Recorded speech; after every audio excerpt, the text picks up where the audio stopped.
हा आहे MRG कंपनीचे oil cooled digital dry run control panel with auto start. हे 3 HP आणि 5 HP ओपन वेल आणि सबमर्सिबल पंपसाठी आहे। याच्यामध्ये ड्राय रन, ओव्हरलोड आणि सायक्लिक टाइमर म्हणजे किती वेळ तुम्हाला मोटर चालवायची आणि किती वेळ बंद ठेवायची ती पण सुविधा याच्यामध्ये आहे।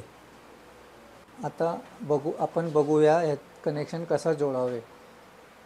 जोडायच्या आधी सर्व्हिस वायर ॲल्युमिनियमचे 10 स्क्वेअर mm आणि मोटरसाठी 4 स्क्वेअर mm चे सबमर्सिबल वायर पाहिजे।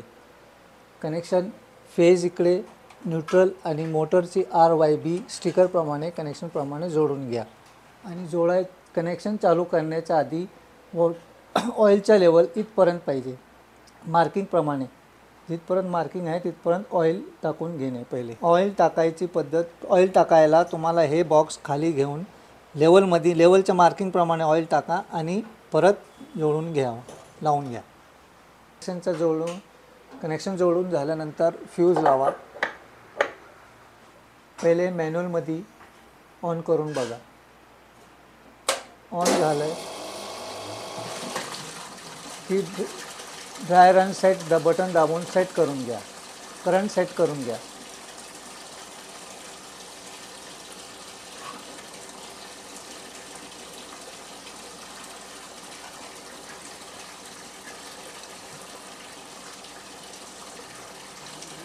आता हा विंड पॅनल करंट सेट झाला आहे। ड्राय रन आणि ओव्हरलोड आता सेट झाला आहे। जर तुम्हाला ऑटोमध्ये पाहिजे तर तुम्ही ऑटोमध्ये स्विच करून घ्या। आता ऑटोमध्ये केले की युनिट बंद होणार आणि परत तो टायमिंग चालू होऊन 10 सेकंड नंतर चालू होईल।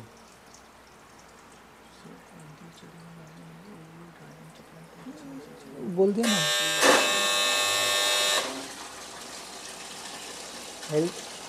हेल्दीचा दिवा लागला म्हणजे ड्राय रन आणि ओव्हरलोडचा सेटिंग सेट झाला आहे। आता मोटर व्यवस्थित चालू आहे। आता आपण सेट झाला, ओव्हरलोड करून बघतोय मोटर। ओव्हरलोड झाला की करंट वाढणार की ओव्हरलोड होतो आणि ओव्हरलोडचा दिवा लागणार आणि डिस्प्लेमध्ये ओव्हरलोड आणि किती करंटमध्ये ओव्हरलोड होतोय ते तुम्हाला दिसणार। ओव्हरलोड जास्त लोड असले की मोटर ओव्हरलोडमध्ये जाते। आता बंद झाला आहे। आम्ही मोटरची सेफ्टीसाठी ओव्हरलोडचा प्रिकॉशन दिलेला आहे।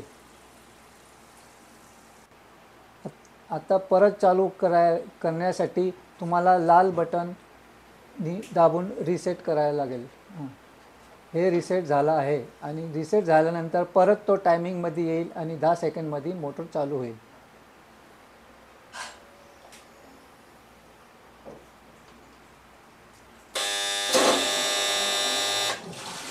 हे बघा आता मोटर चालू आहे आणि हेल्दी लाईट लागलेली आहे म्हणजे करंट व्यवस्थित आहे आणि मोटर व्यवस्थित चालू आहे। आता मोटर सेट झाली आहे आणि आता आपण मोटरला ड्राय रन म्हणजे पाणी संपलं आहे तर ते कसं बंद होणार आणि काय दिसणार ते आपण बघू। ड्राय रन झाल्यानंतर पिवळा दिवा लागणार आणि ड्राय रनचं डिस्प्लेमध्ये दिसणार आणि करंट दिसणार की किती करंटमध्ये ड्राय रन झाला आहे।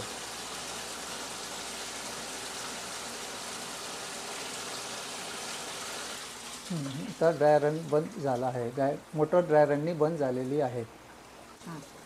ड्राय रन झाल्यानंतर परत चालू करायचं असेल तर लाल बटन दाबून रिसेट करून घ्यावे। रिसेट झाल्यानंतर टायमिंग चालू होईल आणि 10 सेकंड नंतर परत मोटर चालू होईल।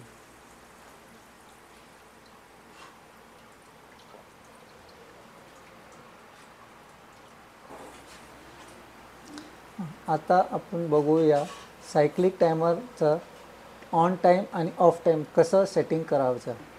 पहिले कनेक्शन जे दिलेले आहे ते काढून बंद करून घ्या।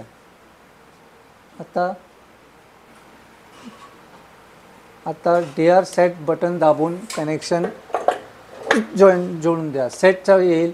सेट नंतर dry run current, overload current, आणि ऑन टाईम. आता ऑन टाईम तुम्हाला जर आता आपण 1 मिनिटमध्ये साठी करू. 1 मिनिटचा टाईम सेकंडमध्ये सेट करून चालू करू. ऑफ टाईम पण 1 मिनिट ठेवू आणि सेट करून परत हे बटन दाबत राहावे जोपर्यंत एंडचं इंडिकेशन येत नाही. एंडचं इंडिकेशन आल्यानंतर व्होल्टेज येईल आणि स्विच ऑटो मोडमध्ये करून घ्यावे. आता स्टार्टर 10 सेकंडमध्ये ऑटोमॅटिक चालू होईल आणि स्टार्टर 1 मिनिट मोटर 1 मिनिट चालेल आणि 1 मिनिट बंद राहील. चाल्यानंतर बंद होईल आणि 1 बंद झाल्यानंतर 1 मिनिट बंद झाल्यानंतर 1 मिनिटमध्ये चालू होईल.